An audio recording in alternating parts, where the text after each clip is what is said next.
everyone, I'm Soraya. Thank you for joining me. I wanted to hop on real quick to say hi and to show you my latest painting. The transformation that takes place in it is really astonishing. It is so beautiful in the end, and I'm really happy that it worked out so well. So keep watching to see what happens. Okay, so I have this painting. It is 40 inches across and 36 inches high. And I like this. I like this painting. It was kind of when I first started doing water, and I like it, but there's a few things here that kind of don't jive. This kind of like man that's sitting there, and the balloons. I also have some birds, which I don't mind the birds, but I think the balloons are not right for this painting. And I'm not sure about this boat either. So there's a few things here not happy with that I want to change up. So even this, not sure if that's working completely. I'm going to see what I can do to change it up and make it really beautiful. Stick with me. So I thought I'd show you real quick what happens when I mix in the Floetrol with paint. It happens very quickly, and the color mixes in beautifully. So I'm just using titanium white, a Payne's gray, and a light blue.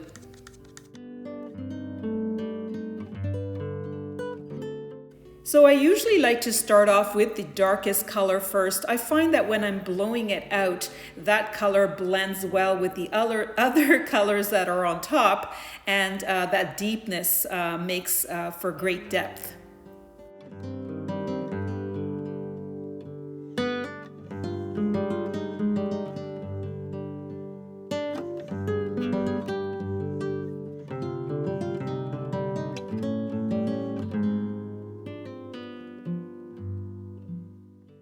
You can see the lacing that happens right away, and I just love it. And sometimes it's really sad that you have to kind of go over it and you lose some of that lacing. But the Floetrol really helps to get some gorgeous lacing.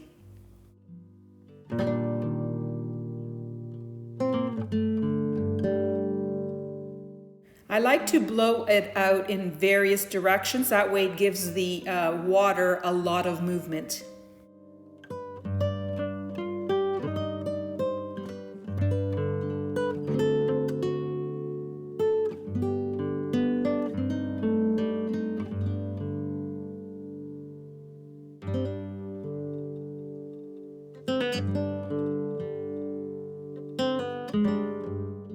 As you can see, I haven't sped this up. It's real time, and I really do take my time and think about how I want the water movement to be.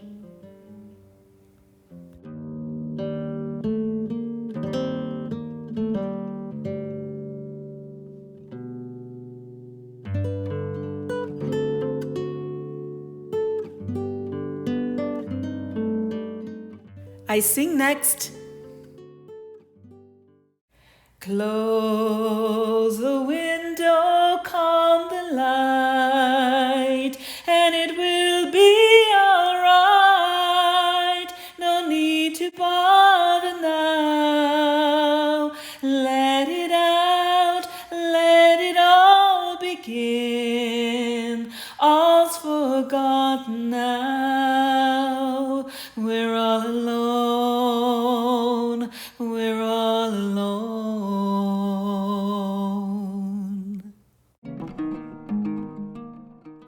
As a reminder, if you haven't heard me say this, I do keep the setting on cool and on a low setting. Okay, I am super happy with the way this looks. Look at the detail here, and that looks kind of like water coming down and then splashing downwards here. Look at that. Love the detail here. Kind of a big wave coming down, and look at that lacing. It's absolutely gorgeous. More water splashing down here. Can't wait for it to dry and show you what I'm gonna do next. Just hang on 1 second. So after a couple of days, thankfully it dried beautifully. And I'm really happy with it. And I am now going to change it up. So stick with me, I'll show you exactly what I do. So the first thing I'm gonna do is get rid of this figure. Not sure about this. I might keep it and change it up or get rid of it. I have to decide still. So I'm just using a kitchen sponge. It's dry. I usually wash it so that there's no stains, but this time I forgot to do that. Anyway, it's still fine. I'm gonna use this part here, and I'm just gonna have a little bit of white and black just to create a little bit of gray. And that's what it looks like.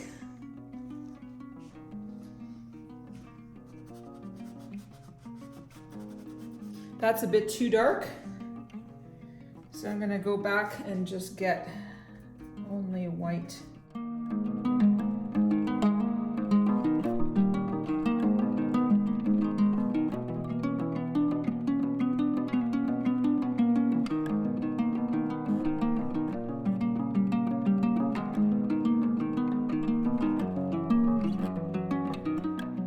I have some Pebeo Studio Payne's Gray.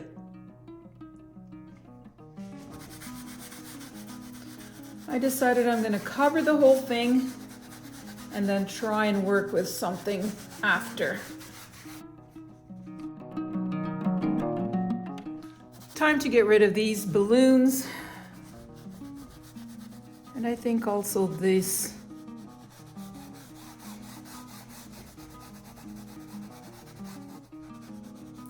I try and stick to using the same colors that was in the blowout part to the sky so they relate.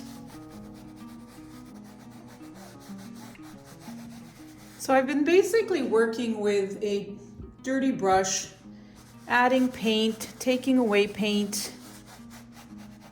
I can still see those lines. Not sure. Maybe with while it dries, it'll I can work on it again. I just have to let it dry, and I'm not doing that. I'm being impatient, and but I'm working on the edges. With a sponge, you can be very precise too. Look at that. You can create these clouds very easily. Just make sure you move. Don't leave any hard edges. Clouds are soft. Just keep adding layers and layers, and pretty soon those lines will disappear. There you go. They're gone.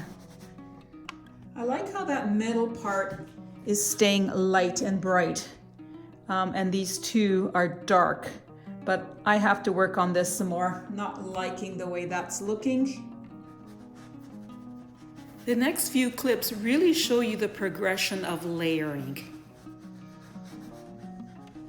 Coming up, I'm going to be adding a little bit of light blue, and watch what a big difference it makes.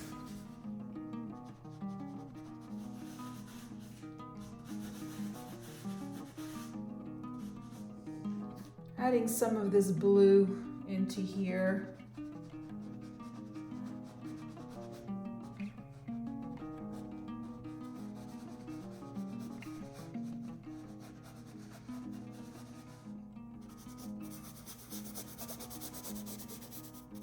Okay, now I'm gonna embellish the water, and since this is going down, it would make sense to me that there would be some splashes. So that's what I'm gonna do here.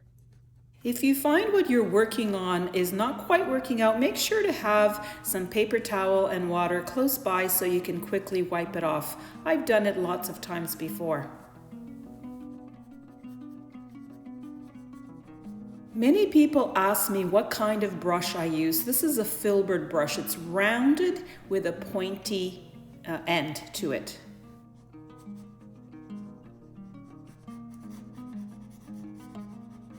To give this area a bit more interest and depth, I added back in a little bit of the dark blue.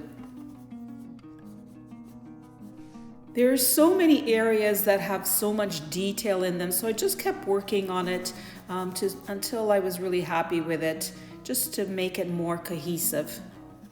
Back to working on the sky with a little bit of a change of a plan.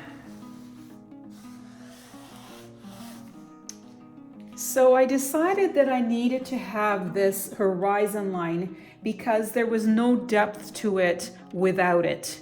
So now this is going to further out. There's depth now, but I don't have my T-square to make it really square and straight. So I can't really do a lot with it, but I'm going to work on this water part to make it, or marry it, I guess, with this part here. So I worked and worked on this. I've given you the highlights here and you'll see it changes again. So it's looking pretty dramatic right now, but you'll see that it gets even more so.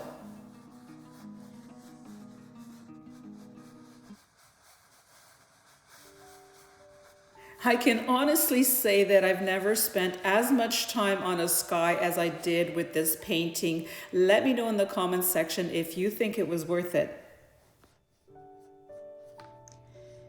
So now, because there is a little bit of this blue, the light blue, I want to put it down here as well. And to make it transparent, I'm going to use Liquitex Matte Medium.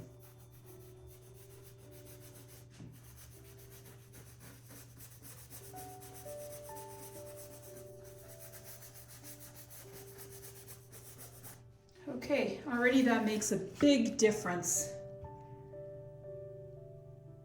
It's very subtle, but it makes a big difference. I'm going to go back to the dioxazine purple and add a bit more, a little bit stronger. Especially in the dark areas, it works really well to really bring them out. So adding purple is probably not a conventional color to add to water, but I still think of these as a little bit of a semi-abstract. I don't want to make it completely realistic looking. Because I have so much purple, I'm going to add just a little bit right around here. Have a dry brush. I pretty much have a dry brush. You see that? Hardly any paint on there.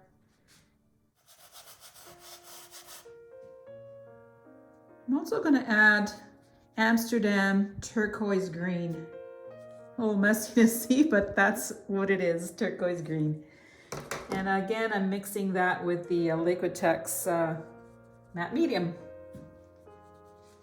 You see how that works so well together? You got the light blue, the turquoise, and then the green, or the purple. Yeah.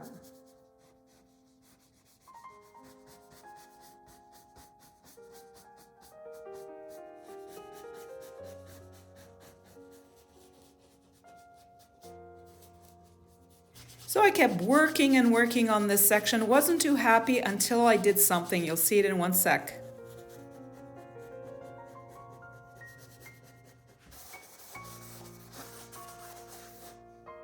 So here it is after many hours of work. This pour is finally finished and it was worth it, I think. Leave me a comment, let me know what you think about it. But love the detail here.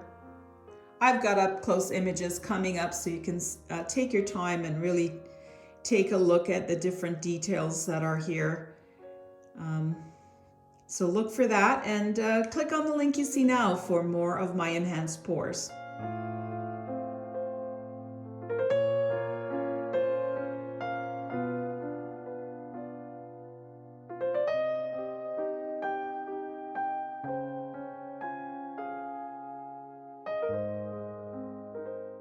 If you're new to my channel, please subscribe and don't forget to give this video a thumbs up.